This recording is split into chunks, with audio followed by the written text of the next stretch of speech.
यम लब्धवा च अपरम लाभम मन्यते च अधिकम ततः यस्मिन् स्थिता न दुःखेन गुरुणः अपि विचाल्यते. Yam. After acquiring this state of self-realization, there is no gain in the world that shall appear to be as a gain to such a being. At the same time, even the mightiest grief shall not be able to impact such a being who has undergone the state of self-realization. This statement has been made by a great master of all times, Adiguru Muni Vedvyas. A reiteration of the echoes of Upanishads. When we listen to words, read the words, we must also associate them to the source of those words. And the source of these words are those emancipated, exalted beings who have experienced the fact mentioned within these lines. Adiguru Muni Vedvyas, after having realized the ultimate truth, has tried to approximate that experience in the best chosen words. The journey of experiencing this self-realization started from the verse number 20. And in 22nd, he has given a clear demarcation between the world of the senses and the world beyond senses. Senses don't find a mention in this verse as such. But the inference that we draw from this understanding directly indicates that the confinements of comprehension steered by the senses renders fragmented inputs of information about different subjects, people, situations, etc. And the world that is beyond the confinement of the inputs of senses is where there is a new ushering of knowing the fact, knowing the satya, knowing the truth, the real truth corresponding to any situation, subject or a person. Now, this is an understanding which has been mentioned by a great master of all times, Adiguru Muni Vedvyas. As he says, no gain in this world shall ever be able to equate to the gain one is experiencing after the state of realization of one's own self, that we term as self-realization. No gain is gain. Why no gain is no gain? No gain of the exteriorization can be termed as a gain to such a being because he has an access to such a dimension whereby that person understands what all transpires to the occurrences in the physical dimension. The invisible world unravels its mysteries to such person. He is able to gather access to all those aspects that ultimately conclude to the most irrational occurrences that the human intellect is not able to conceive with. In such a state where one has access to everything, even to interfere into the laws of the nature, that one would not certainly, but the access is there. No gain of the world outside shall remain as a gain, because all gains from the world outside are going to have their confinement, their limitations. This is about a state where you and me have never been able to scale so far. Yet we are trying to understand through the words of the great master about the factual aspects of what it should be, what it could be, what it would be. When one transcends into that realm of self-realization. More about this verse is known through such exalted beings whom we have interacted in our lives, ones that we consider and we also admit at our depths have been exalted ones. Not only those, but even that ones that behold lot many testimonies of various illustrious people making a mention that yes, these were the exalted ones, and we say that, we recommend that, we declare that out of our own personal experience. Such being whom you, me, or other ones, other people have personally interacted and experienced their depths of being the emancipated ones, stand as testimony to them that yes, they have an access to the most illogical phenomena of the world, which to the visible world is not able to give any rationale. But yet you cannot deny any fact which has come to your own personal experience may not withstand any rationale, any logical phenomena known to the world. But yet when it exists, you cannot even give it a denial. You call it any factor, X factor, unexplained, unknown, whatever, unidentified, whatever you may term it as. Just because it has not been able to withstand any established rationale of the world of science even today, does not rule out that whatever has come to your experience through those emancipated ones is untrue. No. Likewise, I draw a direct inference from this verse, which mentions in literal sense merely two aspects: no gain to such a soul remains any gain, and no grief to such a soul is any grief. That is it. It just conveys that. But my question goes beyond this. My question goes beyond is, what is it that when they experience or they gather access towards, that no gain of the world outside in general remains any gain to them, and no grief is able to impact them? What are they actually into? What are they actually prevailing into? What are they witnessing? What are they experiencing? Why so?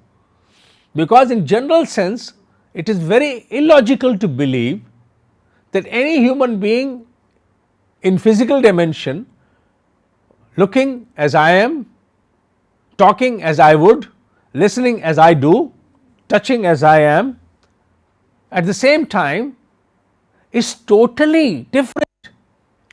What is the distinctiveness which such a person is experiencing within, that the world within is so dear to them that nothing outside, good or bad, attraction or revulsion, pleasure or pain, is able to impact them? And that is why I started by saying that it makes pertinent for me, you, or for people who have given testimony of experiencing such transcendental experiences with exalted souls whom they have probably interacted in their lives with some fortune. Because to be able to gather an access, an interaction with an exalted soul like the ones we are talking about is a great fortune coming true. It is not with everybody. Anybody and everybody would not be easily able to gather the access to such great souls unless there is some sort of a great fortune coming to them. Of what life, I don't go and get into all that. Because individually I can talk about my own experiences. I have been in association with Exalted One, where I could see them having absolute access through the subtle dimension into the physical dimension as well. They could alter, interfere, reconstitute, recreate many things outside. Although the objective of their intervention should always be one, that is, to establish the virtue, to allow wisdom prevail, to evolve a human being. They are not there to please people. They would never interfere into the laws of the nature to please people. No, they would never. I have experienced them personally. They would only interfere into the laws of the nature when it comes to either evolution of a being or well-being of the mankind at large. Anything other than that shall never be able to persuade them to interfere into the laws of the nature. Such great exalted beings, they gather except within themselves, which is devoid of the limitation,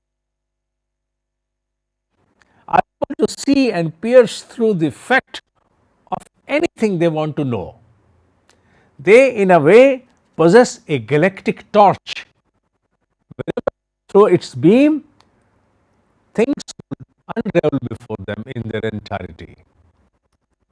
And with such a being, when in another world of a much more vast and deeper realm shall open up for them, of course, no achievement, no gain of the visible world shall ever be able to compare its stature to the one they have now experienced.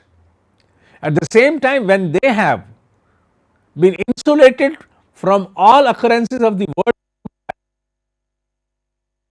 pierce into their own harmony, nothing will be able to get into that. They live into a vast, I won't say cocoon, no, it's not a cocoon. They rather live into a vast space in which this world of physical dimension itself is a small entity, which to them then appears infinitesimal. And something of infinitesimal in nature to them is not able to cast its impacts of either gain or grief. Gain and grief are not able to touch them. This is not my experience, because I have not acquired that state of self-realization where I could experience it. But yes, I can withstand, I can stand as the testimony to having experienced such exalted ones who have experienced self-realization and have demonstrated well about the vastness of the excess they gather after experiencing self-realization. In Srimad Bhagavad Gita, it's not only the direct meaning that those words render to its reader. At the same time, a loop generates out of those words, out of the meaning of those words, such a huge, enormous loop that encompasses many more things along with, like this particular verse. In verbal sense, it talks nothing more than gain and grief. They matter nothing to such exalted ones. At the same time, one wants to reach out, run, and get associated or know more about such ones, for whom we have great testimony available. And thank God, since 1850 onwards, we have photographs about whom there have been several testimonials, countless testimonials, be it Samarth Guru, Akkad Swami Samarth, or Ma Anandamayi, or Acharya Shriram, or Swami Ramakrishna Paramahans, or Gandh Baba, Deep Karori Baba, and list of them. All those great exalted masters, we have their photographs. So not only photographs, large number of people, educated people, people with the bent of a scientific mind. Mind with an inclination to logically understand any phenomena. All such people also will stand as testimony to their experiences with those exalted ones. So it means that hallucination. When we read such a verse in Bhagavad Gita, it should not be taken as a matter of hallucination, a daydreaming, a fantasy, world of fantasy. No, it's not about world of fantasy, no hallucination. It talks about a fact that being experienced by evolved soul. The one who truly gets us an access to such a vast dimension where these confinements of gain or grief are not able to impact them, whether for exhilaration or for depression. There is nothing remaining in the world outside that could give them exhilaration or depression. Nothing. They are beyond it. Absolutely insulated. I have experienced lot of ecstatic moments while reading about this verse before I could prepare myself to teach about it. The journey to study started by understanding the words of the verse. But the journey then immediately reasonably derailed, fortunately derailed, purposefully derailed toward trying to understand and approximate, get near those who have experienced such state and about whom we have testimony today. Adiguru Muni Ved Vyas may be on this planet in physical dimension thousands of years ago. But in recent occurrences, when we have lot many people, Tailanga Swami, Lahadi Mahashaya, so many of them, we can easily understand the kind of their inner state, where the echoes of this verse appears to be a true fact. The veracity of the essence drawn of this verse is easily proved by the recent occurrences as experiences of association with such exalted beings. Gita is not confined to its verses alone. It exceeds it in its understanding. And whenever we read its verses, just taking them to the literal sense does not allow it to percolate within our own existence. It is necessary to not only read the verse, but also try to reach out and stretch to the mind of its author, the mind of its visionary, so that we are able to encompass much more that exceeds the mere verbal mention, the mention into the words. We'll meet each other in the next class every second and last Sunday of the month.